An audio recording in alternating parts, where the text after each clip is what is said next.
Hey, Billy here with the Should We Go Outside YouTube channel. Today we're glassing for the secret Kaibab elk herd, getting pushed off the mountain by a blizzard, and we're hammer forging a knife as a giveaway to one of you celebrating hitting 100 subscribers last week.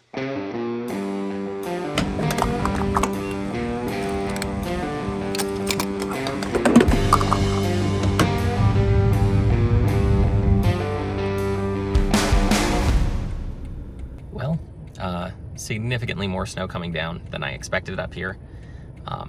My visibility right now is probably less than 100 yards. So I'm gonna turn around, head back down to the bottom of the mountain, change of plans, find another spot and see what we can find.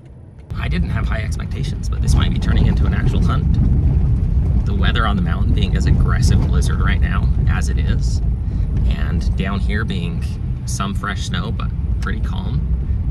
It's likely that pushes a lot of animals off the mountain, so I don't know, that might be hope. Brendan says you gotta have some. All right, made it to the spot. It's the same spot me and Brendan went to last time. Gotta hike up a hill, see what we can see, look over the mouth of this canyon, see you at the top. Well, that wasn't supposed to happen.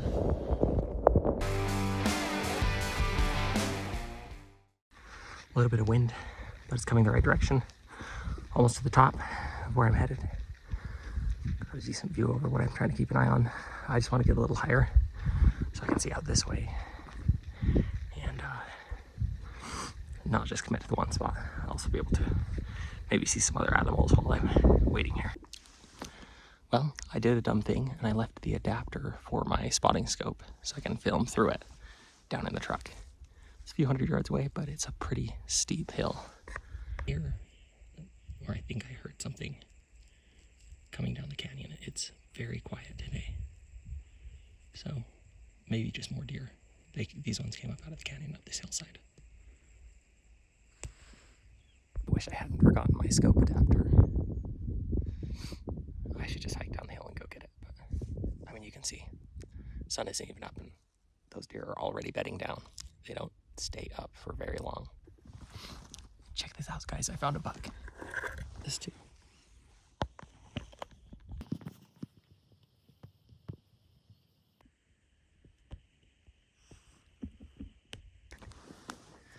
Nothing to write home about, but yeah, it's crazy, guys. I keep hearing crashing sounds up the canyon. I don't know what's going on up there. I'm gonna keep an eye on these, kind of alternate between watching this canyon and looking out to see other animals. So far it's fun. Sorry to be missing the adapter, guys. That makes those videos not nearly as fun to watch with the movement. But I really don't want to hike back down this hill. Started to snow on the way down, which means my timing goes good because visibility for glassing doesn't work in the snow. Back to the truck. Gonna load up, maybe just road hunt for the next hour and head out. Last time we got way less snow than forecast. This time we're getting way more snow than forecast, so.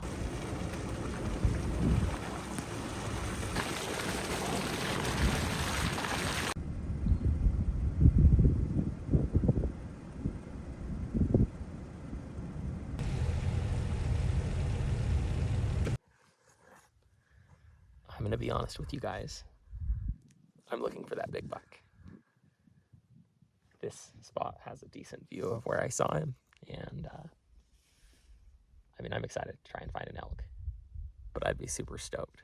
I'd be probably just as excited to see that buck. Well, that's probably all the glassing I can do for today. My hypothesis is these elk are in these hills, or in the flatter area, not up in the mountain behind me. Previous experience tells me they come down here once there's too much snow on the top, and there's a lot of snow on the top. If you want to see a reference, go to last week's video. And I'm 2 times now with fresh snow not seeing tracks coming out of that canyon, and that tells me maybe they've moved their residence. So that'll probably be the play. Get up high and glass this opens and see if I can pick one up. But that's for another video.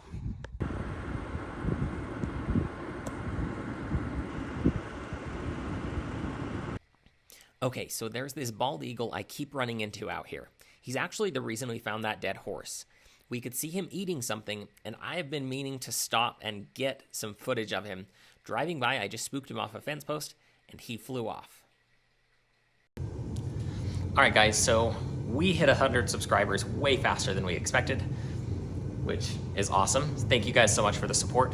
We decided to do a giveaway of making a knife. Now, you don't really see it on this channel, but I make mostly kitchen knives and a couple of hunting knives. So today, we're gonna spend 100 minutes making a knife, and that will be for our 100 subscriber giveaway. What we're going for is something that kind of matches what I use for my regular hunting knife. It's simple, paracord handle. I mean, just a basic, very lightweight design, and I like it because it fits inside of my chest pack for my binoculars. You don't notice it's there from a weight perspective, from a size perspective. It turns out to be my favorite. So that's what we're planning to make today. All right, we are just about set up here, so we're gonna get started. I'm gonna start a timer here, starting at 0. This is gonna be on a time lapse, and we'll do a little check-ins as we go. But hitting start, you see 0. Let's see what we can get done.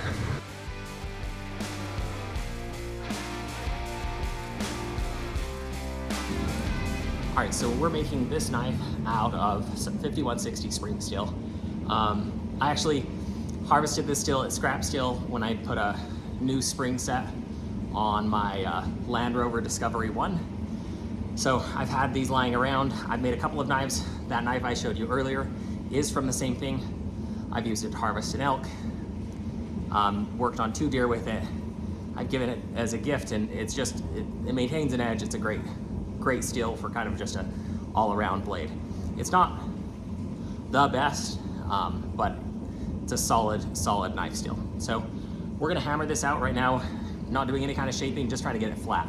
Started out as a round bar, and we've got to get it down to something we can start putting a bevel on, shape a handle into. So that's what we're gonna spend probably the next 15 minutes hammering on.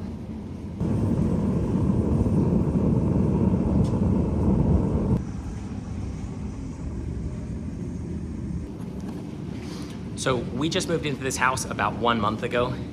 My shop is now an RV carport with an open face. I'm actually building this out. You'll probably see some more in later videos, putting a front on it, getting this thing insulated. But for now, it's just chaos in here. But we were excited for the giveaway, decided making a knife would be a great way to kind of say thanks for the support, and something we planned to, demonstrate a little bit on the channel anyways. Excited to get this done. All right, so we're gonna do a hot cut. We've got this one part flat enough and I think about enough material. This is a Hardy cutoff tool, so it goes into this little square, if you can see it. And then we get the metal molten hot, set it across right here.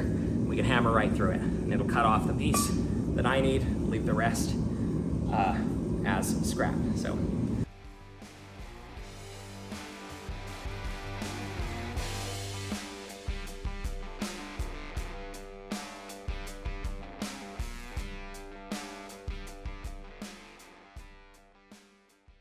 We're just about there as far as the shape.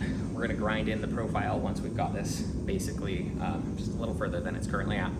Right now I'm doing this tool. It's called a flatter, but it's gonna make all of the surfaces a consistent transition. So one area isn't thicker than another, and that makes it a lot easier to work with, a lot less grinding when we're done. So.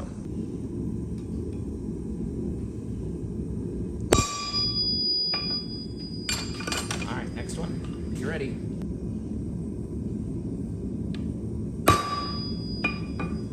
All right. What's the 100 for? The 100 stands for 100 subscribers.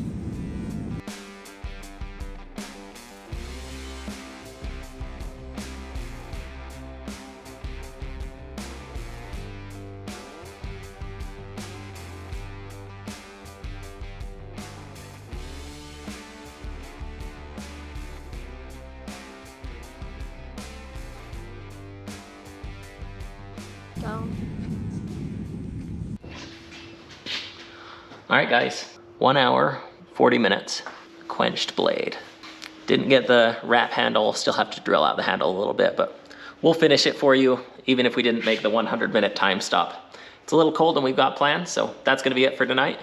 I'll show you once the blade is done. Tune in next week for more time hunting these impossible elk, a look at the finished knife, and to get instructions on how you can confirm that you are entered as one of our subscribers to win. Thanks for watching.